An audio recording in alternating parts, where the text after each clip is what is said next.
Let's review the Hanwei Rhinelander. Hi folks, Matt Easton here, Schola Gladiatoria. So, I was sent the Hanwei Rhinelander directly by Hanwei actually to review quite some time ago now, so apologies that it's taken so long to get around to this review. First up, I have to confess this was sent to me as a free sample to review. That being said, I get sent a lot of free samples to review. If you think that that makes me biased in any way, then just so that you know, that's a full disclosure that this was indeed sent to me. I haven't paid for this with my own money. That being said, I think hopefully you know from looking at my previous reviews that I am pretty impartial. If something's great, then I say so. If something's rubbish, then I say so. But most of the things I review are a little bit of both and fall somewhere in the middle. And at the outset, first impressions of the Rhinelander are that pretty much it does fall somewhere in the middle. As would be expected of a sword in this price range, I'm not going to be comparing it, like for like with much more expensive swords that might be over $1,000 or whatever. I've got to compare it with, for what you're paying, basically. Put it into its correct placement in there. Now, first impressions are it is a longsword. Okay, it's what some people might prefer to call a bastard sword or a hand-and-a-half sword. If I just dispense with the scabbard, actually, because that's probably the least interesting element of this. Most people are buying the sword at the end of the day, but this is a sharp. So this is a sharp blade, so therefore having a scabbard with it is super useful for safety's sake. And this is intended primarily for solo training or test cutting or things like this, or just because you want to have a sharp sword. Now, it is a bastard sword. It's not particularly big, as you can see. If I compare it to a standard Federschwert, for example, it is a bit shorter, okay? And that is because this has a, let's have a little bit of a look, a 36.5 inch blade, so that's about 90 centimeters.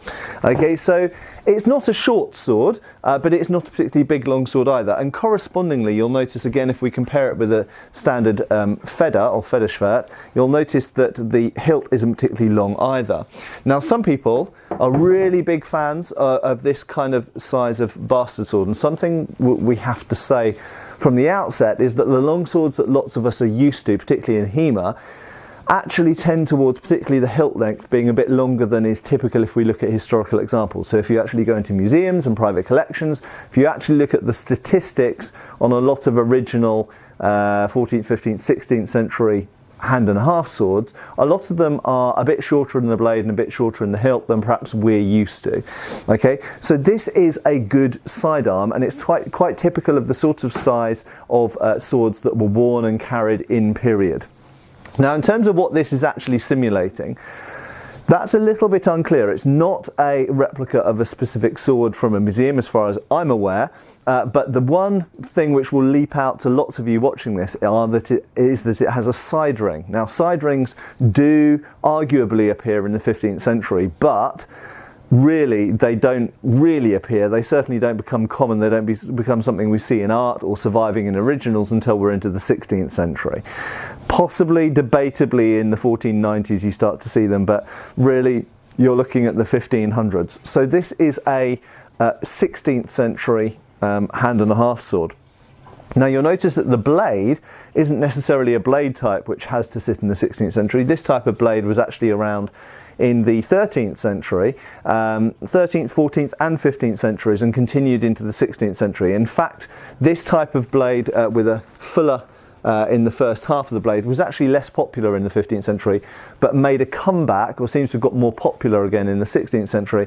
And there's some theories that perhaps that's because the armour levels perhaps in the 16th century started to decline again with the rise of gunpowder. Now, I don't particularly hold with that theory, because I think the levels of armour being worn certainly in the first half of the 16th century was still pretty damn high.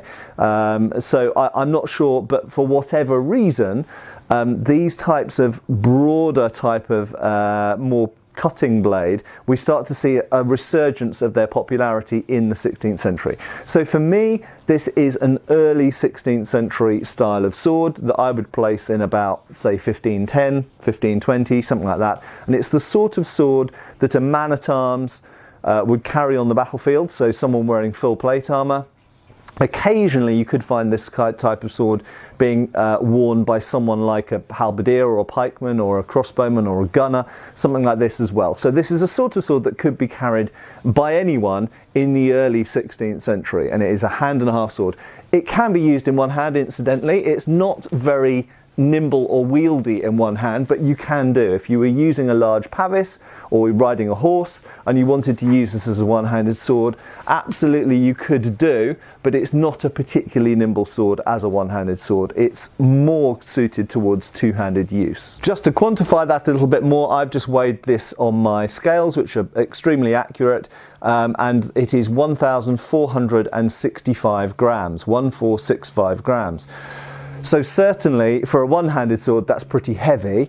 For a long sword it's not really light either actually. So for its size, bearing in mind this has got about a 35.5, 36 inch blade, this is actually a fairly weighty sword for its size. In terms of the point of balance, incidentally, so it goes there. Let's get the tape measure out again. In terms of the point of balance, it is 13 centimetres or 5 inches. So the point of balance is not particularly close to the hilt. It's about average actually. But if you look at the silhouette of this blade, you'll notice it's still fairly broad up here in the cutting portion of the blade. So when we talk about inertia, rather than just mass and point of balance, because those are only two things that actually don't tell us very much about how a sword feels in the hand, aside from point of balance and length and mass, we've also got to take into consideration the fact that some of that mass of that 1465 grams is actually out towards the tip and is quite far from your hand. So that means that when you move this sword, it has a lot of authority in the cut. It's going to hit very, very hard. I expect it should be a very good cutter, but it's not particularly nimble. It's not particularly quick to move to different locations. Okay, so it's not terribly slow, but it's not a particularly quick and nimble sword. It's more of a powerful chopper, more of a powerful striker. Now, in terms of the where the sword wants to move around, that is also kind of emphasized by the fact that if you hold it where you're going to hold it, if it was a one-handed sword, the point that stays still is around the center of percussion, not the point. So that gives the impression in the hand, therefore, that the feeling you have is that this is more of a cutting sword than necessarily a thrusting sword. Obviously, it's got a sharp point and you can thrust with it, but in terms of control and how the sword wants to move, it's a sword that naturally feels like it wants to cut more than thrust. So in many ways, despite the fact that this is an early 16th century type of bastard sword, it actually has a lot in common in terms of how it feels and its proportions and its size to actually 13th century so-called great swords of war, the early longswords, the first types of longswords that became popular in the 13th century, particularly the second half of the 13th century, so 1250 to 1300. That is actually quite a similar sword to that, despite the fact that it's kind of wrapped up in a 16th century outfit, shall we say. Now, in terms of the flex, it vibrates in the place where you'd want it to and doesn't, or rather where you want it to. So it does stay relatively still around the center of percussion here, which is what you want for good cutting dynamics. It's all solid and sound. You don't get any vibrations or anything like that when you do this. In terms of where the blade flexes, I'm doing this slightly gingerly because this is a sharp blade incidentally, and I'm not wearing gloves, of course. It does flex more in the second half of the blade, and that's due to the distal taper. And that's something which I have to say Hanwei, for the most part, do get really, really good. There are other manufacturers of swords in this price range that have no distal taper at all, or not enough distal taper where on sword models where there should be. And just to remind you guys, I know regular viewers will know this, not all swords have distal taper or should have distal taper, but a lot of types of swords should have some distal taper to some degree, and distal taper is not always linear either. But in the case of this blade, you can see along the blade that it has a good amount of taper, and it does indeed flex in the second half of the blade where you want it to do so. So far, so good for the blade. Now let's have a look at the aesthetics of this sword in terms of the fit and finish quality from that point of view. So first thing is looking along the edge It is straight along the edge. There's no warps, there's no kinks, there's no twists, there's no bends. That is good, okay, and that's not true of all swords in this price range. So in terms of the grind, looking along the flats of the blade, I can see some rippling in the fuller, and a tiny bit, actually less, along the flat bevels, okay, and that's true of both sides. The fuller is actually slightly more highly polished than the edge bevels. In terms of the midrib, so where it transitions between a fullered blade and a mid-ribbed or flattened diamond section blade, the midrib is not particularly well defined. Although you can see it, it's not very well defined in terms of the top ridge. But that being said, it does appear to be straight, perhaps with a little wobble on one side. So the grinding's perhaps not as good as it could be in this flattened diamond section of the blade. But in terms of the fuller is perfectly straight, and where it ends up here, it is well finished, but there is an important note to mention here. The fuller ends that high on that side and that high on that side. So if I put my finger and thumb, they do not end at the same height exactly. There's about a centimetre or centimetre and a half height difference between the fuller on one side and the fuller on the other. So that's something to be aware of. Really, the fullers should end at the same height on both sides of the blade, otherwise you can get uneven flex in the blade, particularly in a thrust, sometimes in a cut, that can lead to a point of focus for stress in the blade. In terms of the edge grind, it's very good, and again, this is something that Hanwei have got a lot of experience of, both in terms of their European swords and also in terms of their Asian swords, Japanese, Chinese and other. And it is a single bevel that comes straight down to the edge, and it might have a micro bevel, but I mean, I can't see it. So we've essentially got a single bevel edge, and again, in this price range, that's something that a lot of makers don't do very well. Some of them, it's a very apple-seeded edge, kind of too fat edge, which leads to very bad cutting performance. In many cases, it's a secondary bevel, and again, secondary bevels are historical on some types of sword, but not really on medieval European or Renaissance swords. So in terms of the edge grind, the edge doesn't actually start until here, okay, so the blade is basically blunt up until that point, and then from there onwards it is ground down to a single bevel edge that seems really good. In terms of sharpness, I can run my fingers along both these edges. This edge is very slightly sharper than the other one, so it's a fine edge, but I would say for really optimum cutting performance, you will want to finish off that edge with a bit of something like a DC for ceramic stone, for example, the Falcon-even stone that I like to use, or your equivalent. You could do it with sandpaper or whatever. So the edge, in my mind, is very good edge geometry, but the final sharpen of the edge is not quite 100% there. It's kind of about 85 or 90%. So a good blade so far, and I'm quite impressed by that. Let's have a little look at the hilt now. So Hanwei hilts, in my experience, all have a similar look to them. The hilt components are cast, and they're cast in a alloy steel, okay, so they're not brittle, they're pretty tough, but they don't have the look of mild steel or carbon steel, and they don't rust as far as I've seen. They're rust retardant. They're essentially kind of like stainless steel, I believe, and that does give them a certain look. They all look quite alike. They've got a similar colour and sheen to them. As a result of that, I think from an aesthetic point of view, given that I deal with antiques a lot and originals, they don't quite look like originals because they look like modern metal, because they're a modern alloy. They're not carbon steel like the blade here, or even mild steel or iron. They are a modern alloy steel, and they do look like a modern alloy steel. I'm not personally a huge fan of that. I would prefer to see mild steel used because it looks more correct. But that being said, from a practical point of view, they seem to be strong, they seem to hold up, and they don't rust. So from a practical point of view, there are some benefits there. One of the disadvantages when you come along to design using a modern alloy steel, though, is for someone like me who's used to seeing original artifacts, it means that when you have a pommel that is shaped a bit like a doorknob, it looks like a doorknob.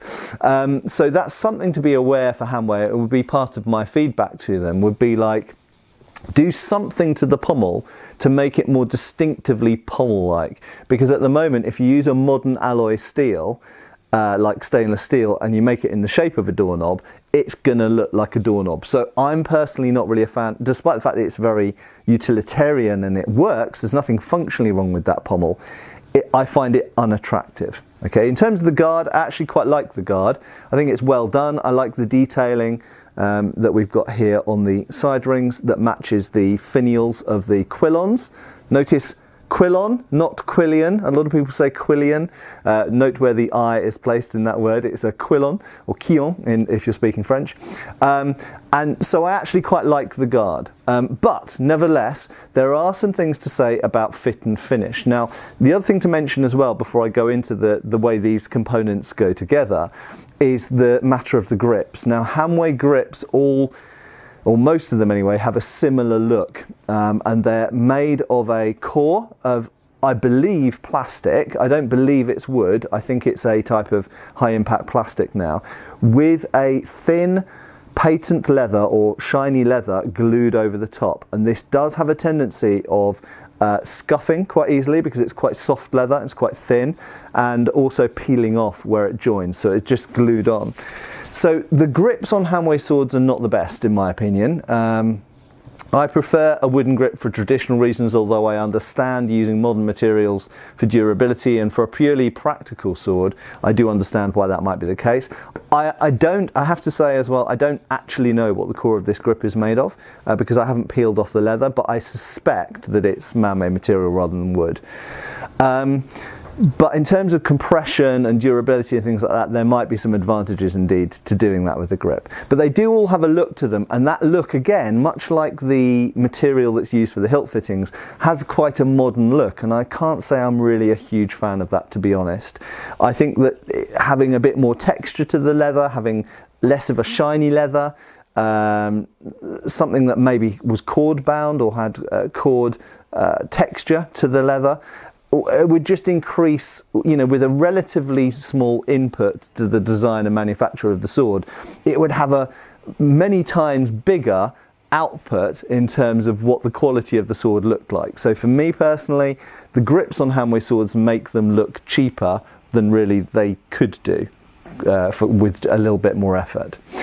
Now, in terms of how these things fit together, this for me is one of, when you just first get the thing out of the box, if you're used to higher end swords by other makes that I won't mention here, this is where the Hanwei, for me, does fall down, and you should be aware of. Now, that doesn't mean it's a bad sword. It doesn't mean that it will affect its function in any way. It doesn't affect its durability or things like this.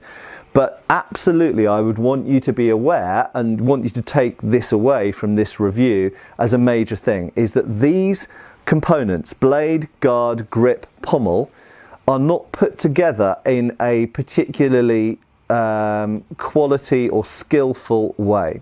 I'm going to start with where the blade meets the guard. Now, the first thing to notice is that, if I get in close here, the first thing to notice is you'll notice there's a gap. Okay, so where the shoulder of the blade sits down onto the guard, with an actual medieval or Renaissance guard, this part of the shoulder of the blade should actually be recessed down into the top of the guard and sit in it. Now, in fact, if we look here, we can see, if I can get the camera to focus on the right thing, we can actually see there is a groove for the blade to go into, but in the case of this particular sword, the blade doesn't quite go down into that recess. It does on this side, but it doesn't on that side. Now, I suspect what's happened here is that one shoulder has, there's two possibilities. One shoulder is slightly higher than the other. The other possibility is the guard is not quite at 90 degrees on the tang. It could be either of those. But the result is that we've got, I could get a piece of paper or perhaps a fingernail, if I had longer fingernails, underneath the blade on that shoulder, and that's not very nice. It also means potentially, if this grip compresses during use at all, we're going to end up with a loose guard. And we've known, if you look at my other reviews I've done of other swords, that sometimes the guard can get loose during testing, and I suspect that that might happen with this this particular Hanwei. So that's the first thing. Okay. The second thing is, at the other end, so we've got where the blade meets the guard, then we've got where the grip meets the guard. I don't have actually any issues at all between the grip and the guard here. But where I do have an issue is when we come to the pommel, and there are two main issues at the pommel end. Firstly, it's that where the, let's try and get, stabbing my ceiling there, you can probably just about see there's a lip here where the grip meets the pommel, and that's because the meeting is not completely symmetrical. So I'm just trying to get this into the middle of the shot for you. It's a little bit fiddly. There we go. So you can see there's a gap there which shows us that the top end of this pommel is actually hollow, and you can actually get your fingernail down inside it there. You can just about see there, which is really, really unattractive, I've got to say. And if you are using this sword on a regular basis, it creates a hot spot potentially, because with such a short grip, you are going to be gripping the grip right down here. I mean, okay, technically you can just about squish your hands together and not grip that, but most people are going to have their hands down, so they've basically got two fingers over the grip and the rest of their fingers, hopefully two more fingers, over the pommel, which means that this junction between the pommel and the grip is in the middle of your hand, and having any kind of lip or kind of thing that sticks out is gonna potentially rub. But most of all, it just doesn't look very good. The second thing about the pommel, I mentioned there were two, is the peening. Now, one thing that is really, really cool about this is 100% a peened sword. That is, the end of the tang, which is visible here, has been riveted. I like that. I personally prefer peened tangs to screw nut tangs. That being said, the sword that I designed myself with the company that we use for sparring has a screw, has a nut at the end, and works perfectly well. So I'm not completely against nuts or screw fittings, but for a medieval sword, I like peened fittings because they're more traditional. And they have some mechanical advantages, I think. But we've got a peened end of the pommel up here, but if I show you it, there we go, it's definitely peened. You can see where that hammer has struck that pommel, but unfortunately, because the pommel's quite soft and possibly hollow, it's done quite a lot of damage to the actual pommel, and it's a really rough edged peen. It's just not very well executed. Now, funnily enough, in some ways that can make the sword look more rustic and look more like a handmade medieval sword, but it kind of doesn't work when it's juxtaposed by the stainless steel doorknob looking pommel. You've got one thing that looks very modern and one thing which looks kind of rustic, and it ends up just looking poorly finished, actually. That being said, as I mentioned, if I smack the pommel and wiggle the sword around and bang it against things, I've got a workbench down here, there's no vibrations in the hilt whatsoever, and so it does, despite the fact it looks a bit rough, it has brought everything together tight and has therefore achieved the mechanical aim. It's just to be aware that that does look quite rough, I'm afraid. And the fit between the pommel and the grip, as we've seen, not very good. So all that remains is to cut a few things with this Rhinelander and give my feedback based on that.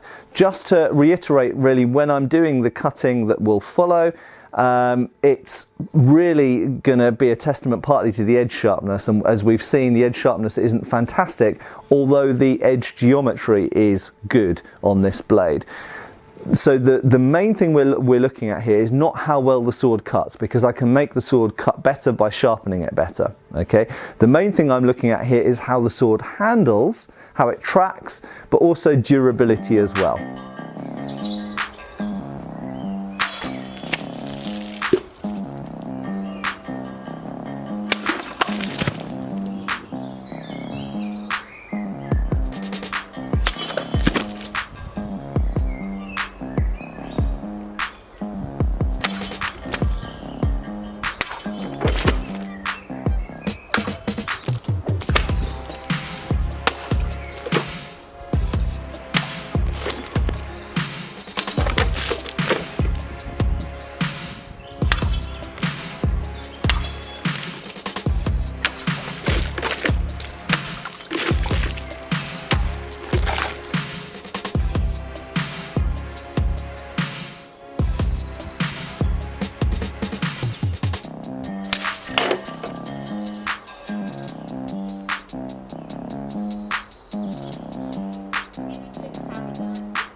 So I'm just back in from my cutting and bashing experiments with this sword. So one thing to note, of course, with the Rhinelander is because it has a side ring and the side ring protects the outside of your hand, you know, you could spin it around and use the other edge, but it's one of the disadvantages of asymmetrical hilts is that generally speaking one edge is going to get used a lot more than the other.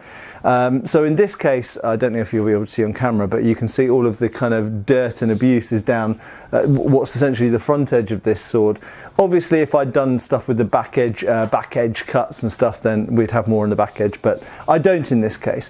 That obviously is not an exhaustive test. I tested it on some water bottles of various kinds, then some relatively dry wood actually rather than the normal green wood I can get hold of, and then I just bashed it a bit on the logs. Now on the last thing I want to mention, because you'll find out why in a second, that's mildly abusive but not particularly abusive. That actually, bashing on a block of wood not particularly strongly, was one of the standard Wilkinson sword tests that used to be done on all their swords before they sold them.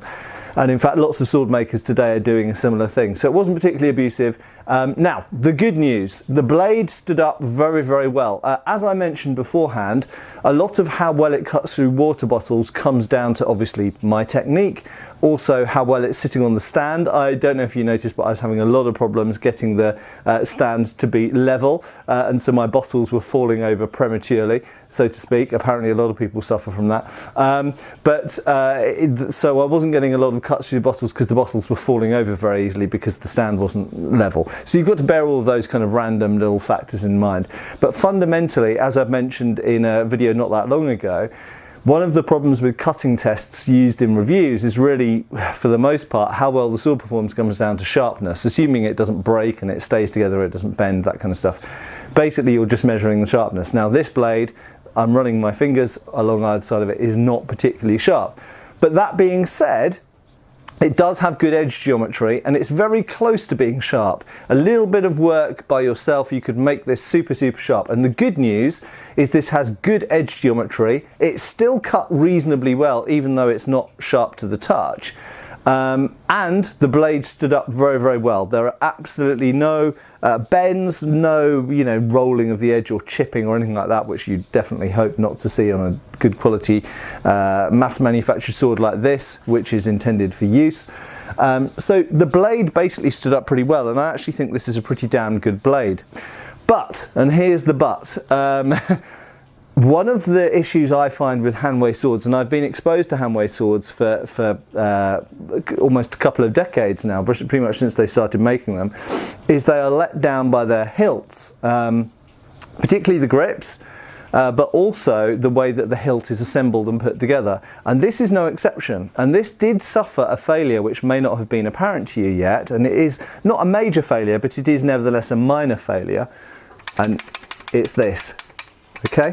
You can hear this now has a wobbly guard, and this unfortunately is a very common flaw that I have heard about with Hanwei swords. They get a loose guard really quite quickly. Now that kind of undermines the argument to using modern materials for the grip, because if the modern material for the grip is not impeding compression enough to prevent that guard from becoming loose in use.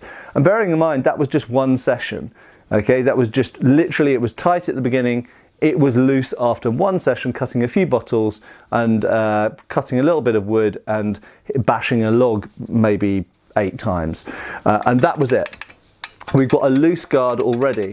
And now bear in mind also that a lot of these grips are glued on to the tang. So just peening down that tang end more won't necessarily tighten that up. And I suspect that it will never be possible to tighten that up without just basically pumping a load of epoxy into the guard, which may be what originally was keeping it in place. So it comes back to that point, if you remember earlier in the video where I showed how, do you remember how the shoulder doesn't sit down into the guard? Essentially that junction between the guard and the blade is just not very good, and then the compression between the grip and the guard is not very good. Theoretically, a well-made medieval replica sword, the guard should be hammered down onto the shoulders of the blade, down the tang, such that even without a grip on, that guard should be solid and rigid, attached to the tang and blade. So that shouldn't be able to happen if you constructed this properly. It might be that it's not possible to do that with this type of alloy cast guard, I don't know. But anyway, so really to sum up, my view of this Hanwei Rhinelander is that basically the blade is really quite good. Yeah, there's some minor flaws, the fact that the fuller doesn't end at the same place on each side of the blade.